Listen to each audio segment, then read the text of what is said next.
So one long standard sniff. Yep. Okay.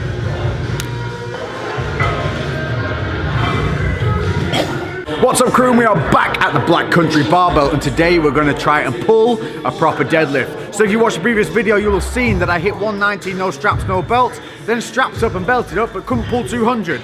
I was a little bit tired, I was a little bit beat up from doing the new strength and conditioning training, and we're working on that balance from left to right, so that could have been a factor. So I'm fresh-ish today, not a lot of sleep, but the muscles haven't been overloaded. So we're going to see how much of an effect the drugs can take to help you lift, because today we're implementing smelling salts. So you can hear we've got the music blasting. This is a good atmosphere to be deadlifting in. So this is going to be the start of my proper deadlifting routine. We're going to go through a full workout here on the bar. So we're going to be working ourselves up. We're going to see what we can pull. I'm going to be a bit clever about my energy expenditure. But first off, we're going to warm up. So I'm going to get the scapula ready. I'm going to activate the back, stretch things out, and get nice and loosey-goosey ready to do this pull.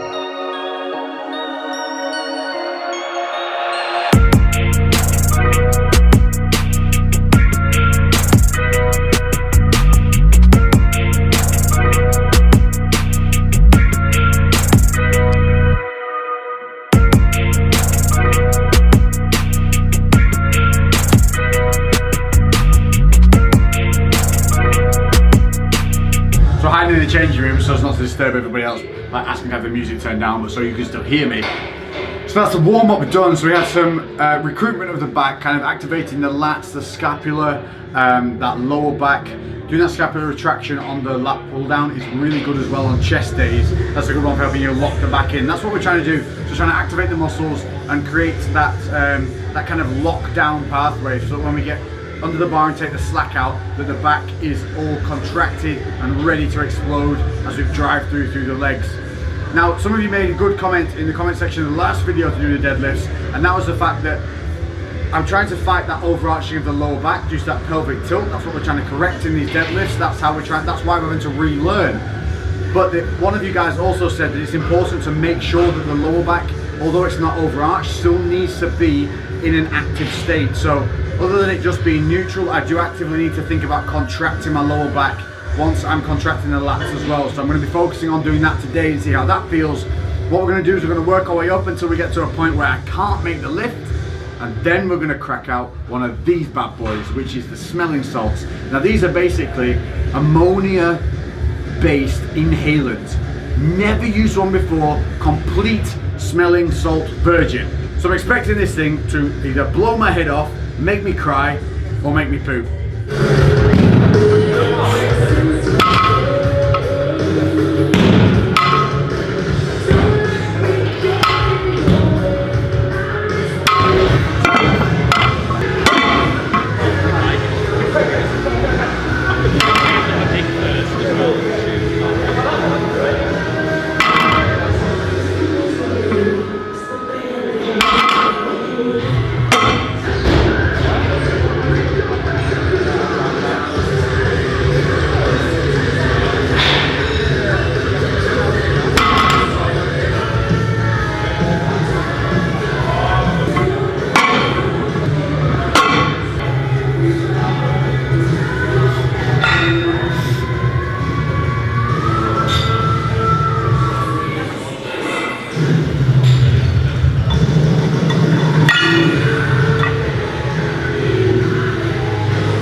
So we're up to 180 on the bar.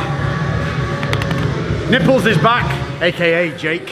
From the first video, you're known as Nipples. Hashtag Nipples. Hashtag Every time he's on the screen now, I want hashtag Nipples. Hashtag Nipplegate. And what you just saw, so just pulled that 180, no straps, no nothing, but just an over under grip. But Jake noticed. Lats were sort of like not engaging, they were engaged at the bottom, and then as soon as we moved the bar, they came forward, so I'm just going to work on engaging his lats a bit more, keeping his upper back tighter, and it'll be an easier lift. This is what you do if you are training with other people. Watch each other, don't be on your goddamn phone sliding into DMs. Oh. When I'm pulling it, yeah. I'm trying to... Imagine you're trying to get the bar there and screw into your armpit. Really? And now it's fucking screwing the lats in tight. You do it simultaneously when you're bracing. So you get it you know, so when you brace, it's brace. Okay. And go. So a real handy hint from Jake there was last thing you do, what I tend to do is I tend to get down, I'll set, I'll roll my elbows, contract my lats, then brace my core, taking that deep breath into the belly. Jake says it's way better. Get your hands on the bar, take that deep breath in, and then as you hold down into the belly, then wrap your elbows nice and tight, and that should help hold that brace a little better. So we'll give that a bash. We are now going to take away the limiting factor, which is my grip. So we're going to strap that up, and I'm going to put a belt on just because I've done a lot of yoga and things this week. I'll be going more into that later on, but I just want to protect that lower back and make sure that I'm maximizing my efficiency and safety. So this is where the tools of the trade come into play.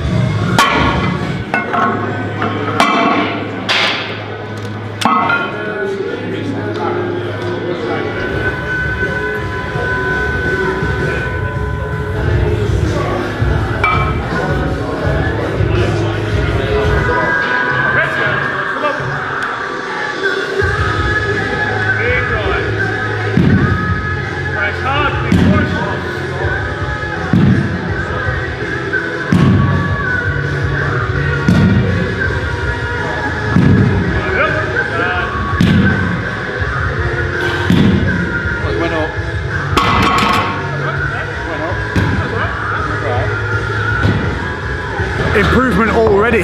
That 200 moved. I don't know, it felt better. More leg drive, a little bit less reliance on the back to pull it through. It was a little bit, I felt a little bit destabilization, but that's to be expected because that mechanism, that rear chain isn't as strong as it needs to be yet. But what we were originally going to do was we were going to try and fail and then hit the salts. What I've been told by the experts is that's not what you do. What you do is when you get to a point where you feel like the bar's not going to move on the next lift, that's when you hit the salt. So I maxed out 210. That's the heaviest I've lifted. And that was when I was doing it incorrectly with that awkward form of a bit of overarching the lower back. So we're gonna hit the salt now, and we're gonna put 210 on the bar, and we're gonna see if this bitch moves. And then I'll tell you how it feels afterwards, and then we'll really see if the drugs don't work.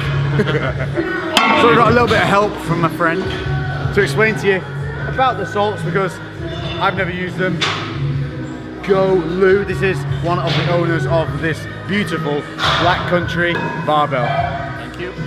Well, the smelling salts are ammonia, and it gives you that fight or flight kind of instinct, and they're to be used special occasions if you're going for a PR, PB, or just if you really want to hit something with a bit more intensity. It's not to be relied upon because same as everything, same as caffeine or any other kind of stimulant, it wears off and you get used to it. So yeah, you want to keep it for those special occasions. So it's if you're coming for your max and you really want to push yourself and get yourself in that zone, these are going to be great for that. Or if like you're in trouble with the misses and you need to look like you've teared up and been crying, crack one around the eyeballs, guaranteed to work, and probably better than rubbing deep heat under there. I use it. I do that as a regular occurrence. Woo, let's go! Clear your nose. You may tear up a little bit, depends. So obviously, like, I'm using straps and a belt, so what do I need to do about that? Personally, if you've got a mate like me, just get them to do it for you. So you strap yourself in, I'll snap it for you, hold it in front of your face. Okay. You shake your head when you're done, and I'll get out of the way and then you do it. Just gonna crack and with one big sniff. Yep. Genuinely nervous about this. Genuinely. Don't take a massive inhale. Just don't go for a short shot inhale. Just steady away. Yeah, because you don't want to. You can gauge it then if you start a gentle sniff and then build it up. And sometimes you may turn away and go back in for a little bit more. That's like trying to kiss me. I am genuinely a little bit nervous. The last time I seen you looking like this was your wedding day, mate.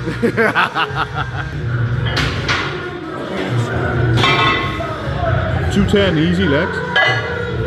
Just 10 more, that's all it is. Okay.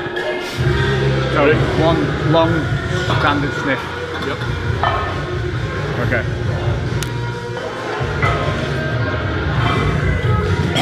More. Come on! Come on, get it! Big time, let's get it! Yes! Come on, get it! Come on! Yes! Knock it out! Come on! Yes! That's fucking mental. Holy shit! Am I crying? That's amazing. I was talking about community and feel, and that's what we want to bring back through YouTube. Back to those golden era days of collabs and just inspiring people for the right fucking reasons. And luckily today, and nicely enough, we've got two guys. We have Dominic and Dan. Dominic and Dan. And they came up to me just to say hello. And you started the gym about a year or so ago. About 10 months. Yeah. Got into it, simply managed to catch my dumbass on YouTube having a bit of a ramble, and it stuck with them, and it's helped just from watching videos, your training, coming a bit closer. Yeah, motivation is the biggest thing. So your main reason for starting was to want to put weight on, develop yourself a bit more, and you've put on how much? I think about £10. £10? Yeah, but I think it's a bit like water weight as well, but about £10, yeah. It's good weight though, isn't it? Yeah, sure. And that's from not just chipping in with videos and... Yeah, habits, consistent, that's all those things. And how did you find out, or did you search on YouTube for training, or was it just accidental? I think it's a bit of both. I looked searching for training, but I found you guys too, like Jimmy Sharp and stuff as well. That's and awesome. I found your channel, it's really motivating. So. Well, I appreciate that. And yourself? Yeah, Just it's getting there. one day. I was dabbling when I saw you, but I watched a lot of Face Up, and you did it with Face Jasper. Shout out to Jasper. And that got me really motivated. Ever since then, I carried on watching you. That's cool. But yeah, food-wise, that's what I'm kind of trying to nail at the minute. Yeah. Getting to the gym, the motivation for that is fine, no problem at all. Yeah. But I'm trying to lose a bit of weight. Yeah, which is always the bit. Trying to get chiseled. That's it. But that's what everyone wants in this, whatever your goal's going to be. So luckily these guys, they found a video that connected with them at the time that I put out, and that's all we can hope to do. Put good shit out into the world, put a bit of positivity out there, and hope that it connects to someone at the right time. Like you said, the diet, the training, we're going to be focusing on all this to show you guys that you can be athletic, that you can achieve those weight transitions, whether it's weight loss, weight gain, but still have an active and social lifestyle. Train together. Yeah, man. Inspire each other, you know, keep each other going, so when one of you gets lazy, the other one goes, get the fuck up and get in that gym. On the back of the head. Exactly, that's the fucking mentality. It's an absolute pleasure meeting you guys. Thank you very much for coming up and saying hello. Cheers. Thanks for watching another episode of Undisputed. I'll catch you in the next one. If you've made it this far, give me a boom baby in the comments. Hit that like, and also if you want to see something else, if you want to see me try and break my back on 215, then I'll give it a go. Until the next one, I'll be a boom baby, and we're out. Lately I've been doing shit different, cooking like a chef, I've been all up in the kitchen. Had to make a move, had to make a little distance. A lot of people tripping, they could never see the vision. Fuck that, tell them bounce.